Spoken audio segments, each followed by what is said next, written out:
তো হ্যালো বন্ধুরা, আবার একটা ভিডিও আরম্ভ করছি। তো নতুন জায়গায় চলে এলাম মেছেতাতে। মেছেতায় এরকম একটা ইস্কন মন্দির হয়েছে বলে আমি জানিই নি। একটা বন্ধু ফোন করে আমাকে বলল, চল যা ভিডিও করবি ভালো। এখানে এসে মহাভারতের পাঠ সব তুলে ধরেছে, সেটাই দেখলাম। শ্রীকৃষ্ণের কিছু লীলা তুলে ধরেছে এখানে থিম হিসেবে। আমাদের গাছের তলায় বসে আছে সবাই দেব মহাদেব ভোলে বাবা। সবাই বলো হর হর মহাদেব।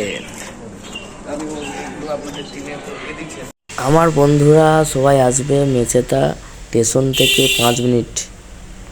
চলো তোমায় ঠাকুর দেখাই তোমার দিকে। জয় গুরু। সবাই বলো হরে কৃষ্ণ। রাস পূর্ণিমার পরের দিনকে আমি এসেছি। নালে রাস পূর্ণিমায় খুব আয়োজন হয়েছিল, ভগবানের পুজো হচ্ছিল খুব সুন্দরভাবে। তোমরাও আসবে, ভগবানকে গড় করবে, খুব সুন্দর লাগবে। এটা আশ্রমেরই মতো।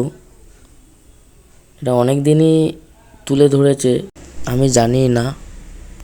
আমার একটা ভুল হয়ে গেছে, এখানে বোর্ডে লেখা ছিল ক্যামেরা করতে বারণ, তো আমি করে ফেলেছি না জানতে।